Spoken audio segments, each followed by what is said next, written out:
Hello guys, if you want to learn economics in simple and easiest way, then we are here. आप बहुत ही सही जगह पे आए हैं। अगर आप बोर्ड्स में बहुत ही अच्छा स्कोर करना चाहते हैं तो उसमें मैं आपकी मदद करने वाला हूं। नमस्कार साथियों, मेरे प्यारों, मैं हूं मोहन सिंह यादव, आपका नया ऑनलाइन कोच, जो कि आपको इकोनॉमिक्स को एक नए तरीके से और काफी सरल और सिंपल लैंग्वेज में आपको बताने वाला है।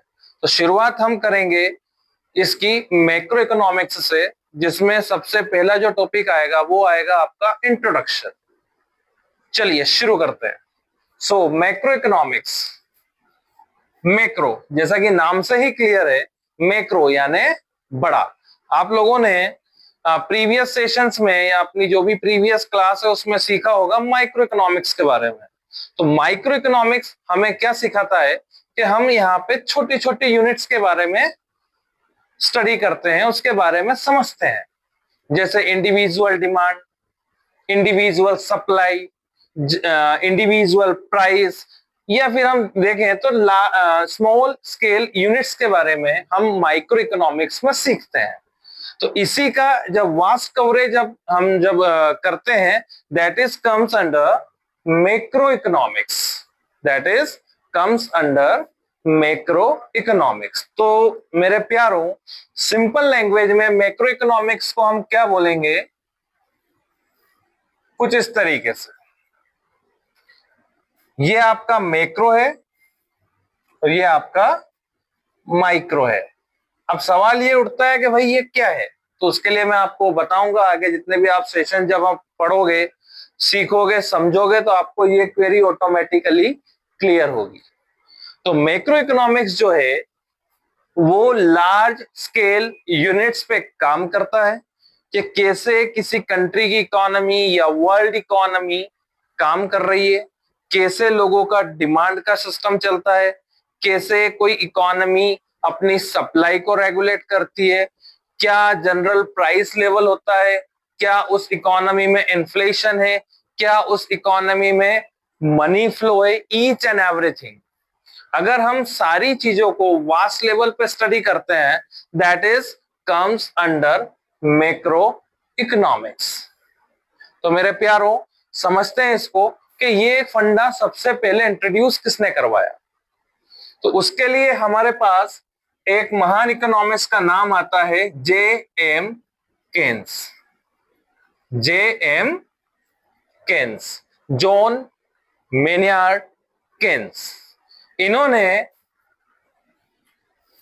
मैक्रो इकोनॉमिक्स के बारे में कई सारे फंडे जो है एवोल्यूट किए, और उन्हीं में सबसे पहला जो कंट्रीब्यूशन आता है वो आता है इनका द जनरल थियोरी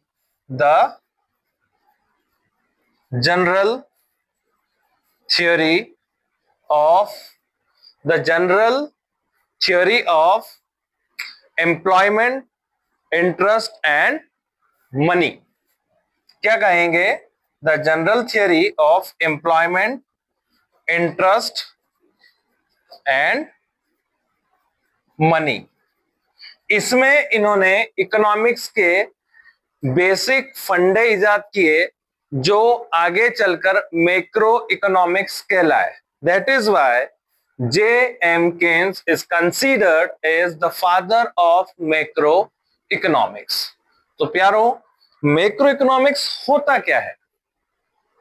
तो मैक्रो इकोनॉमिक्स को सिंपल वर्ड्स में अगर हम बोलें तो it is a branch of economics which study about large scale units. किसकी बात होगी? Large scale units. Large scale units, large scale units का मतलब क्या होगा? कोई एक इकोनॉमिक सिस्टम हो सकता है, लेट्स से और कंट्री इंडिया, या फिर द होल इकोनॉमी। अब होल इकोनॉमी कंट्री की भी हो सकती है, पूरी दुनिया की भी हो सकती है।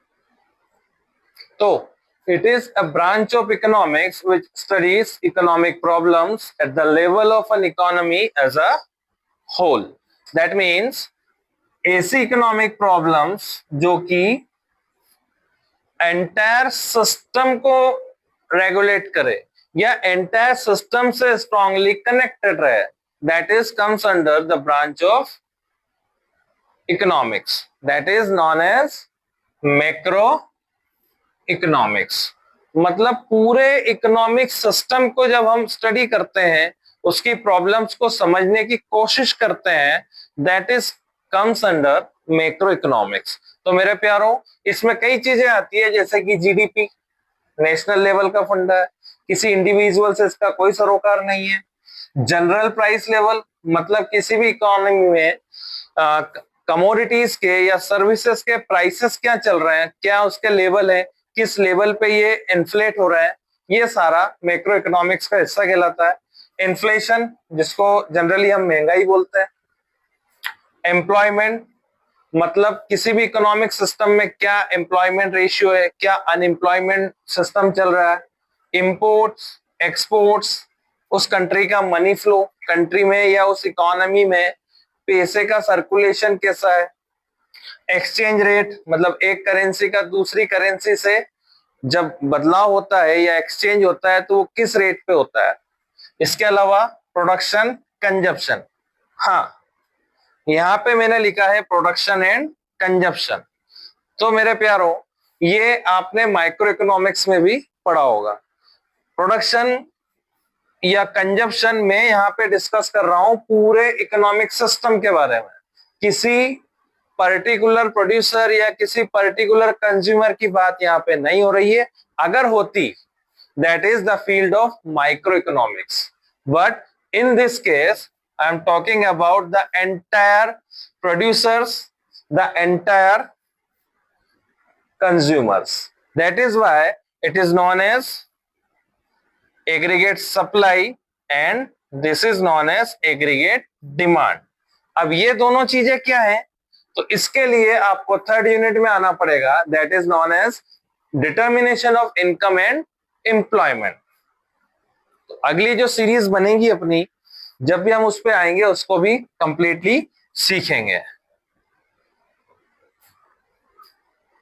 तो अब बात आती है इनके डिफरेंस की, कि भाई माइक्रो और मैक्रो इकोनॉमिक्स में डिफरेंस क्या होता है। तो हमें क्लियर है कि भाई माइक्रो इकोनॉमिक्स किसकी बात करता है, स्मॉल स्केल यूनिट्स की, that is known as small variables.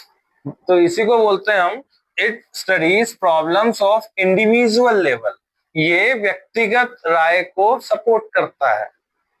Clear. Second होता है मैक्रो इकोनॉमिक्स, तो ये करता है it studies at the level of an economy as a whole, मतलब कंप्लीटली पूरे इकोनॉमिक सिस्टम की प्रॉब्लम्स को जब ये रीड करेगा, that is called macroeconomics. दूसरा बड़ा अंतर होता है कि इसमें माइक्रो इकोनॉमिक्स में हमेशा कंज्यूमर के सेटिस्फेक्शन की बात होती है। ये बात ध्यान से नोट कर लेना। माइक्रो इकोनॉमिक्स केवल स्टडी करता है कंज्यूमर की डिमांड, उसका प्राइस, इसलिए इसको प्राइस थ्योरी भी कहा जाता है। तो यहां पे हम डिस्कस करेंगे केवल प्रॉफिट मैक्सिमाइजेशन की, सॉरी सेटिस्फेक्शन के मैक्सिमाइजेशन की, that is comes under microeconomics. इसलिए यहां पे बोला गया है consumer always tends to maximize her satisfaction with the given level of income. जैसे जैसे कंज्यूमर की इनकम बढ़ेगी, उसका कंजप्शन लेवल भी बढ़ेगा। क्यों? क्योंकि अब उसको उस लेवल ऑफ इनकम पे वो सेटिस्फेक्शन नहीं मिल रहा है जिस पे वो पहले काम कर रहा था। दूसरी बात इसी का सेम है कि भाई यहाँ पे हम सेटिस्फेक्शन की बात नहीं करेंगे, यहाँ पे हम करेंगे नेशनल रिसोर्सेस की, कि भाई नेशनल रिसोर्सेस को हम कैसे यूज करें, किन तरीकों से यूज करें कि हम मैक्सिमम सोशल वेलफेयर कर पाए।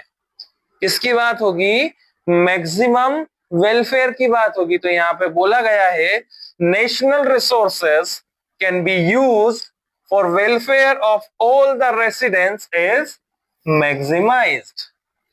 ज्यादा से ज्यादा लोगों तक चीजों का फायदा पहुंचाए, इस देश के हर एक इंसान तक हमारे रिसोर्सेस का फायदा पहुंचाए। भाई मोदी जी भी तो कहते हैं, कई स्कीम्स उन्होंने लॉन्च कर रखी है जो कि ग्राउंड लेवल पे आखिरी बंदे तक पहुंचाई जाए, जिसका बेस्ट एग्जांपल आप ले लो प्रधानमंत्री आवास योजना, जो कि मैक्रो इकोनॉमिक्स का ही एक स्टडी का आप तरीका समझ सकते हो। नेक्स्ट, इसमें वेरिएबल्स कैसे होते हैं माइक्रो इकोनॉमिक्स में? तो यहाँ पे होते हैं माइक्रो वेरिएबल्स, जैसे individual demand, individual supply, individual price. Same यहाँ पे होंगे हमारे मैक्रो वेरिएबल्स, जैसे कि एग्रीगेट डिमांड, एग्रीगेट सप्लाई। तो इसके बारे में मैंने पहले भी कहा है कि ये दो चीजें क्या है, तो इसके लिए हम पढ़ेंगे आपकी third unit, the determination of income and employment. Next, individual economic agents जो हैं कंज्यूमर प्रोड्यूसर्स, ये क्या करते हैं, फोकस करते हैं पर्सनल गेन्स पे। तो यहाँ पे बात समझना मेरे प्यारों, वीडियो के आखिरी में एक और खास बात है, तो आप वीडियो में बने रहिए और समझिए जो मैं बोलना चाह रहा हूं। इंडिविजुअल इकोनॉमिक एजेंट्स ये क्या होते हैं? तो मेरे प्यारों, ये वो होते हैं जो पूरे सिस्टम को रन करते हैं या उसको रन करने में मदद करते हैं। ठीक है, जैसे कि कंज्यूमर प्रोड्यूसर्स। अब ये एजेंट्स कौन है? ये इंडिविजुअल है। भाई मुझे इस मार्कर की रिक्वायरमेंट थी, that is why I am individual economic agent. ठीक है, हर एक का हो सकता है, कोई समोसा ले रहा है, कोई बिस्किट ले रहा है, तो ये इंडिविजुअल कंज्यूमर्स कहलाते हैं। ठीक है, तो इनकी जो स्टडी होती है which is comes under micro economics. ठीक है, तो ये सब क्या कर रहा है? कोई प्रोड्यूसर है, कोई इस मार्कर को बना रहा है, तो उसका अल्टीमेट एम क्या है?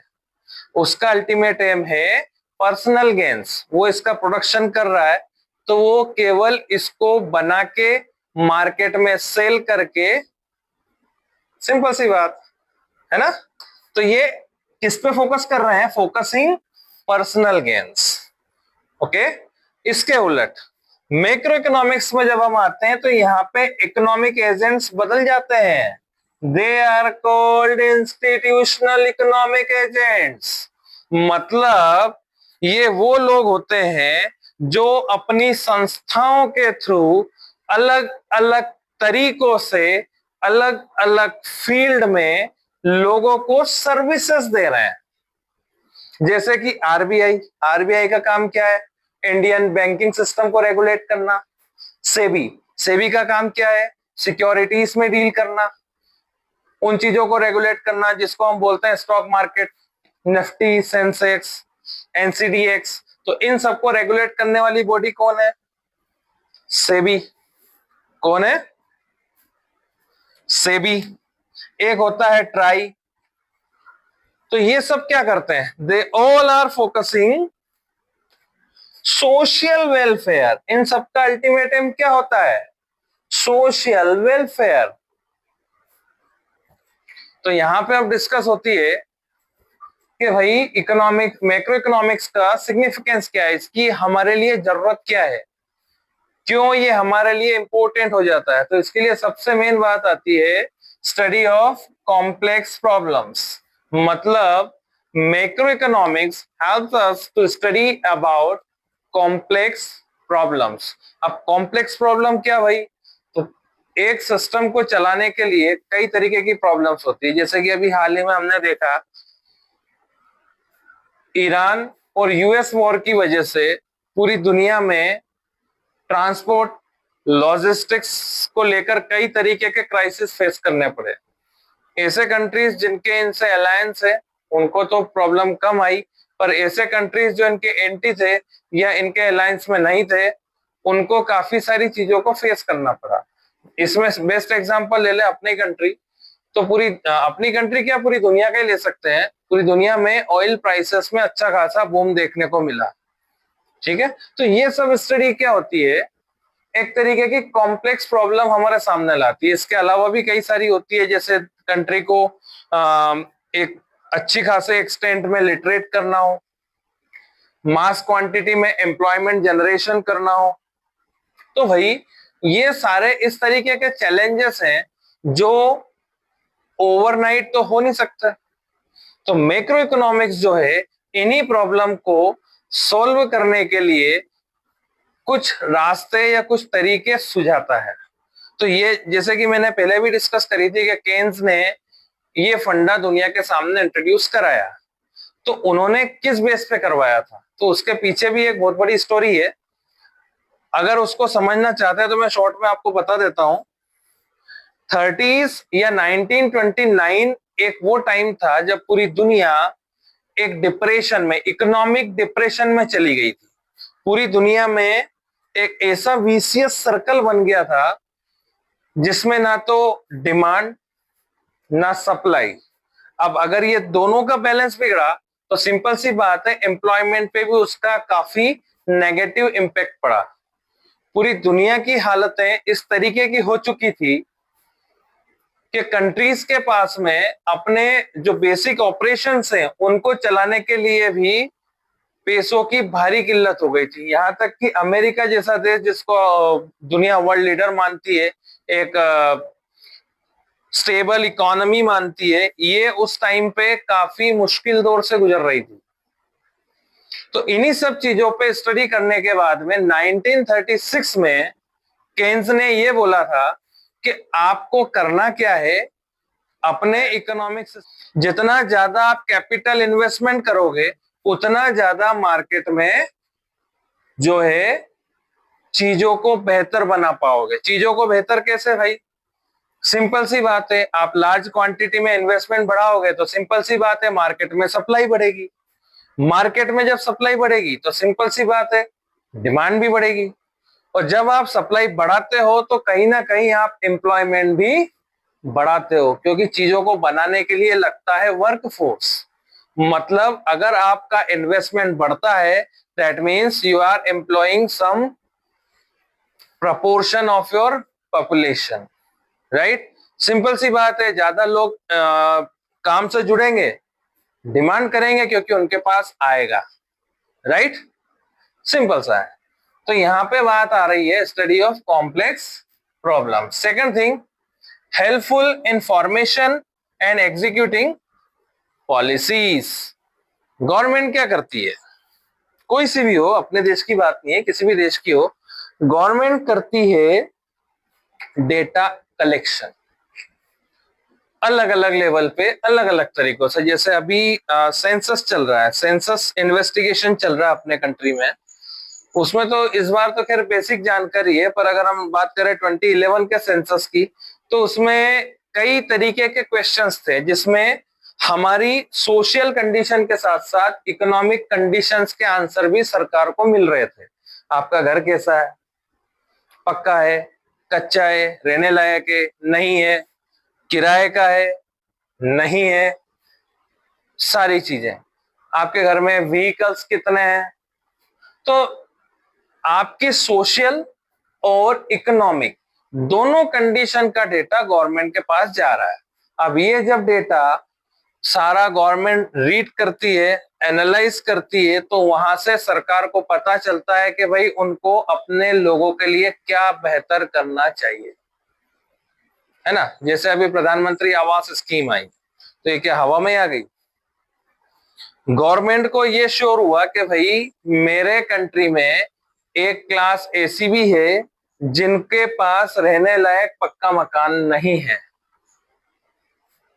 गवर्नमेंट ने स्कीम लॉन्च करी। ऐसे कई चीजें हैं, जैसे सोशल सिक्योरिटी कॉन्ट्रीब्यूशंस होते हैं, जैसे ओल्ड एज पेंशन ले लो आप, है ना।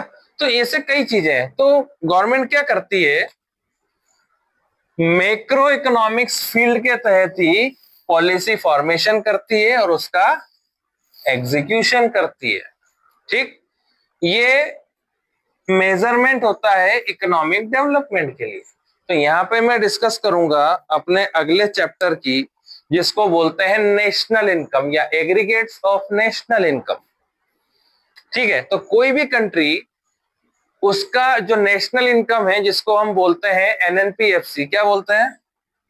एनएनपीएफसी। अब ये क्या होता है, नई चीज ले आया मैं तो मेरे प्यारों, अगला चैप्टर जो हम पढ़ने वाले हैं एग्रीगेट्स ऑफ नेशनल इनकम, तो उसमें ये सारी चीजें मैं आपको क्लियर करवाने वाला हूं। अभी के लिए समझो कि इसको मैं बोलता हूं नेशनल इनकम। क्या बोलेंगे मेरे प्यारों? National income. तो किसी भी कंट्री की इनकम जितनी ज्यादा होगी वो उसके इकोनॉमिक डेवलपमेंट को उतना ज्यादा शो करेगा। तो मैक्रो इकोनॉमिक्स में ही ये सारी चीजें हमको समझने में आती है या पढ़ने में आती है। Next term is distribution of factors of production. Factors of production, तो मेरे प्यारों इसमें आता है लैंड, लेबर, कैपिटल और एंटरप्रेन्योर। क्या आता है? ये होते हैं फैक्टर्स ऑफ प्रोडक्शन।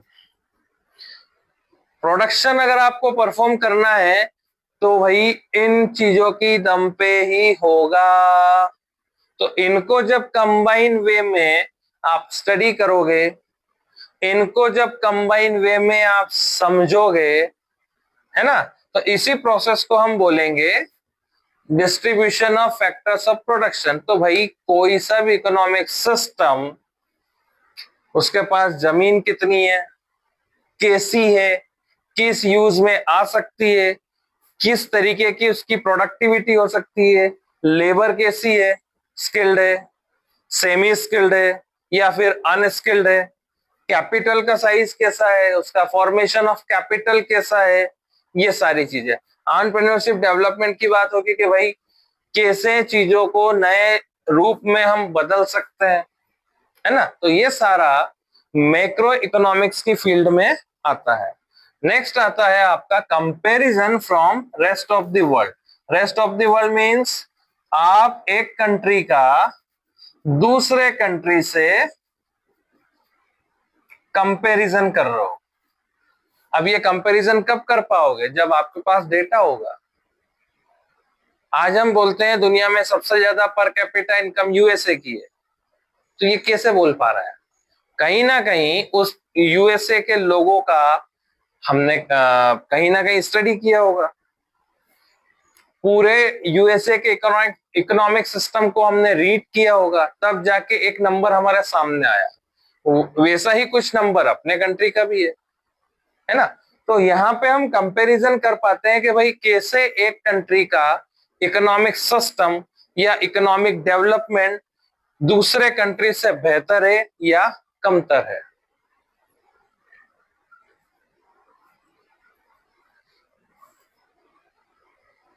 तो मेरे प्यारो, जैसा कि मैंने वीडियो के बीच में कहा था कि आपके लिए एक खास चीज है मेरे वीडियो के एंड में, तो वो यही है जो कि इस पूरा सिस्टम का क्रक्स है, जो कि एक लॉजिकल क्वेश्चन के रूप में आपके बोर्ड्स में आ भी सकता है। तो उसको समझते हैं। उसको नाम दिया है माइक्रो मैक्रो पैराडॉक्स।